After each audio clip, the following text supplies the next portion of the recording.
I'm a Muslim, but I have an issue with people dealing with Islam in a wrong way. I have been questioning this question a lot of times, but most of the Muslims find it easy to deal with. They don't care about it. So can I ask you this question and see what's your opinion about it?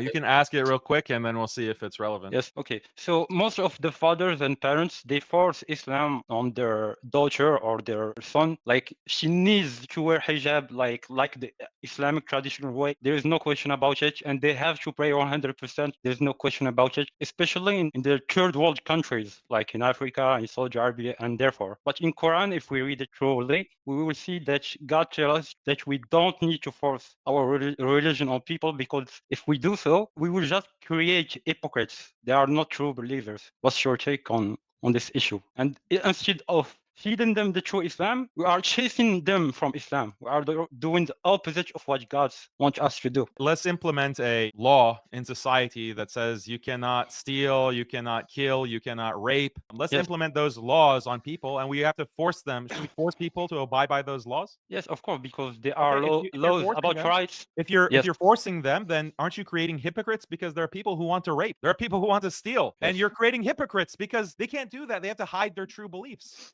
This is about you're creating hypocrites. Right? Okay, let me be specific. I'm not talking about laws about my rights, your rights. I'm talking about al-aqidah, or let's talk about al-aqidah.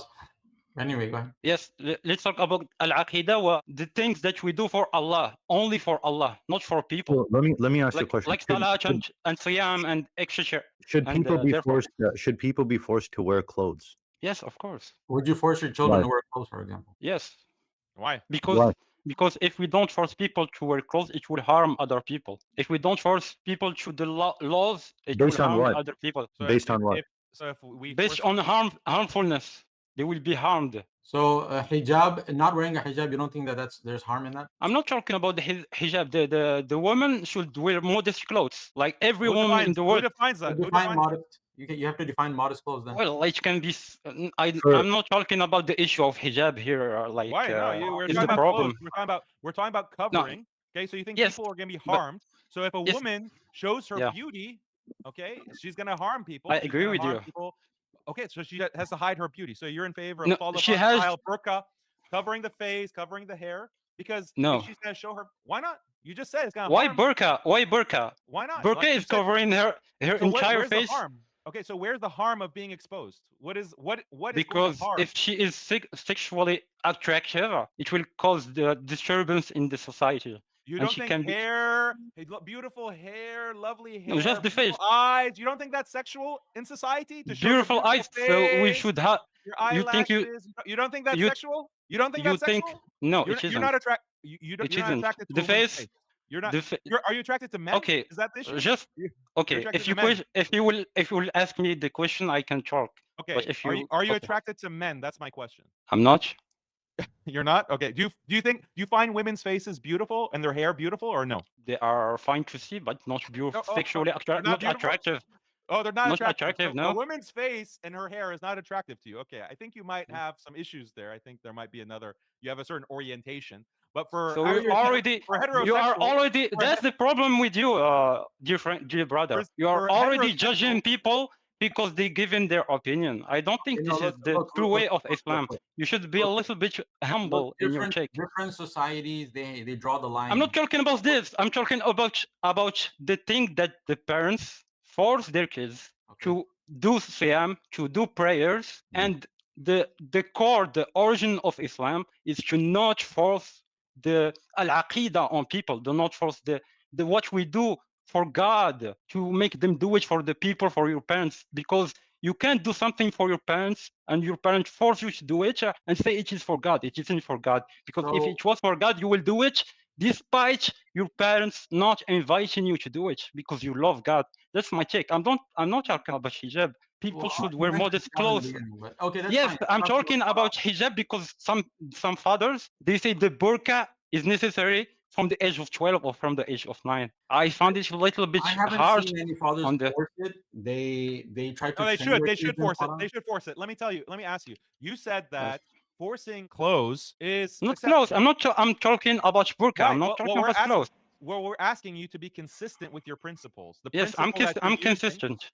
okay, let me finish talking and don't Yes, interrupt. Otherwise, we're gonna have sorry long. for interruption. Yes, sorry. So if you as a parent are forcing clothes on your children, let's use that as an example, you are forcing a certain custom, why certain parts of the body should be covered as opposed to other parts of the body. Who gets to decide this? You claim that it's because of harm, okay? Showing, certain Yes. like the chest of a woman, that's harmful according to you. Other people don't say that that's not harmful. They say that it's actually fine to expose your breasts, to be completely naked. They say that's perfectly fine. And those who are imposing dress, they are actually restricting our freedom, and they're actually imposing this irrational standard on us. And they will look at you and they'll accuse you as a parent of forcing your children to abide by an irrational moral system. So how do you respond to those nudists, to those who believe that you should just be in the nude? That's the natural state, is it not? Aren't we naturally born in the nude? We're not born with clothes, and all these animals are walking around without clothes, right? So what is harmful? These nudists will say to you. So you convince them. How are you going to convince them? You can't say that, oh, it causes harm, because they'll say, Some no, it doesn't. people,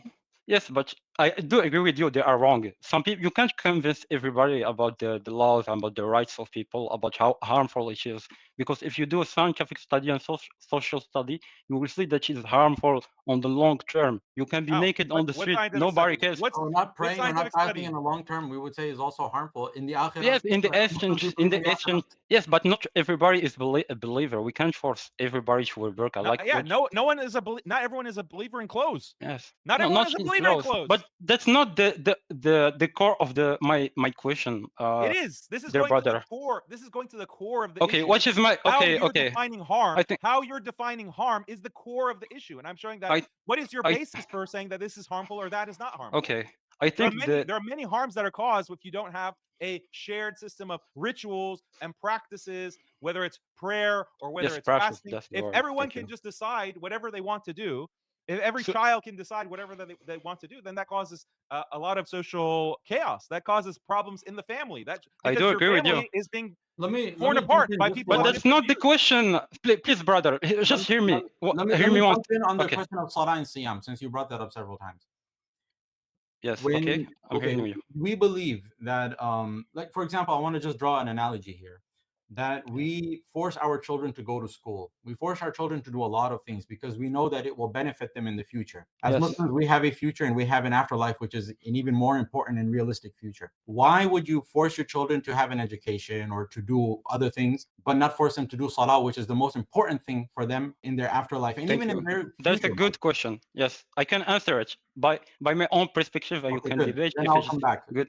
That's the right call. Thank you for readdressing the problem. So the basic of the religion is to teach us how to love our God, Allah. The real reason for the religion is to teach us to love God. If me as a parent, I force my son to pray despite him not wanting to do it, first he will do it because of me. So he isn't doing it because he loves God. He loves God. Second problem, it is like if he is doing shirk, because the main reason he is doing it isn't for God. He's pretending to pray to God because I told him to do so. Let's compare it between this and between you told me, why do we force our kids to go to school? We force them to go to school because it is essential to live. But why wouldn't we force them to pray to God or to do zakat? Brother, obviously you're a Muslim, you're a brother, so you believe in the Quran, and you believe that a person who doesn't pray his salah, he's going to, in the akhirah, unless Allah forgives him from his grace, right?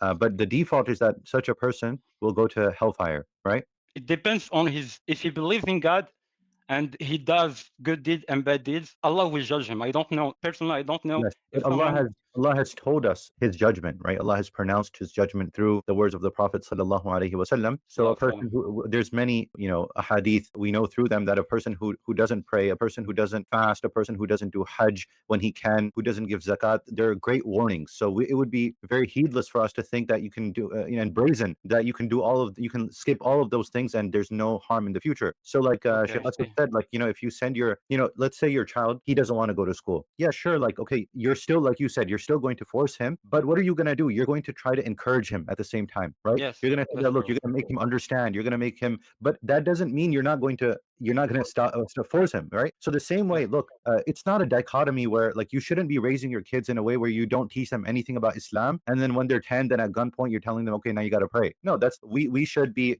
encouraging them and inculcating in them all of these things in such a way that they're coming to you and they're like, yeah, obviously I have to pray. The way your child, because there's an environmental factor to this as well. If you're living in a place where all your children, their friends, and the whole system around you is against this, then you have to create an alternative system, right? So your child, when he sees his all the other kids are praying or going to school, and there's an environment, his uncle is asking about school, your father's, the mother, everybody's saying this, the child is automatically going to say, yeah, I have to, when am I going to school? I have Right? to pray. Yes, and he will like to pray, like and he wants the to pray. others do it.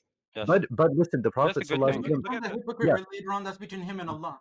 When he but listen, let me like complete this point, that from the age of 7 we have to command them for salah, and at the age of 10, what did the Prophet ﷺ say? He said even use the rod, right? But I don't believe this hadith, because in the Quran there is an ayah that says la ikraha fi din, and basically you can't force the practices of the aqidah onto people. There's no ikrah in bringing people into deen, but once you're in deen, then there is ikrah. You have to do certain things. But he is a child. How is he? No, when he's 10 years old, he has to pray. But yes, he has to pray if he wants to. He is not forced by you to do it. Okay, can you just hold on a second? Like, your problem is that you think that force is only acceptable in cases of harm. Otherwise, yes, in cases of rights, sorry. Rights, of rights. Yeah, and rights are defined by you in terms of harm. So you not me. No, sorry. Don't interrupt. Otherwise, I'm gonna boot you. Okay, so your conception of rights are based on harm. You're basically a liberal Muslim. You're a closeted liberal Muslim, and your whole morality is defined by this kind of harm principle. And it's fine. Like, a lot of Muslims, unfortunately, are deluded in this way, that you think harm is the end all be all. So the first point that we made against you is that your concept of what is or is not harmful, this is according to what the standard Western society, the Western status quo is. That's what defines harm, because you think that brother, you are... Okay, I'm gonna kick you. That's enough. So the problem with this guy is that he has defined morality in terms of the harm principle. First of all, we don't accept that. And there are many examples that we could give, not just the example of clothing. Imagine if you told your children, not to eat insects, okay? You told your children, don't eat a worm, or don't eat like some kind of roach. Don't eat it. For some reason, your children have the desire to eat these bugs, and you say this is harmful to you, and they say no, it's not harmful. I'm going to dip the cockroach in some antiseptic and make sure that it's 100% safe to eat, and then I'm going to eat it. Are you still going to prevent your child from doing that? Yes, most parents would say no, you still cannot do that. They would block their children from those kinds of actions, even though there's no harm involved. There's no harm in that. Or even actions of incest, for example. We would block our children from committing incest, even though there might be no technical harm from that in the purely biological, physiological sense, according to modern science or whatever. There's no physical harm, but we'd still block that, especially as Muslims. So the morality that humans psychologically have actually goes beyond the harm principle. There are more bases, or foundations, as they call it in moral psychology, to our morality than simply harm. But because of the influence of the liberal West, that foundation of harm being the basis of morality, that's been exaggerated to make it the end all be all of all morality, whereas all of these other aspects of morality that we find, for example, respect for authority and love for authority, this is part of moral psychology. Like, human beings naturally, when we look at all these different religions, all these different cultures, human beings naturally have this kind of deference to authority, whether that is a worldly authority like a king or a president, or God, the creator.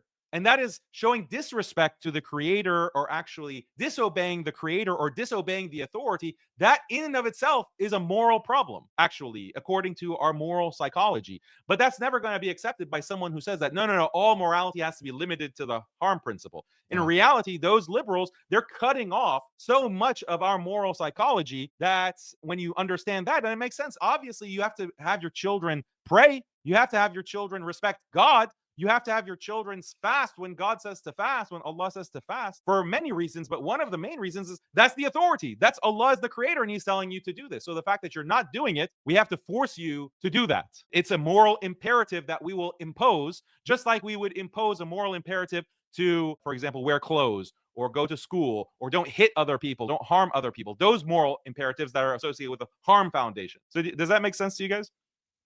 No, yeah, I mean, it's accurate. And, you know, just the fact that based on that, now you deny certain ahadith and things like that. It's just... Yeah, this is the latest hadith criticism method. Yeah. Liberal Muslims, it's good to like actually engage with liberal Muslims as well. Like we need to be able to argue. Okay.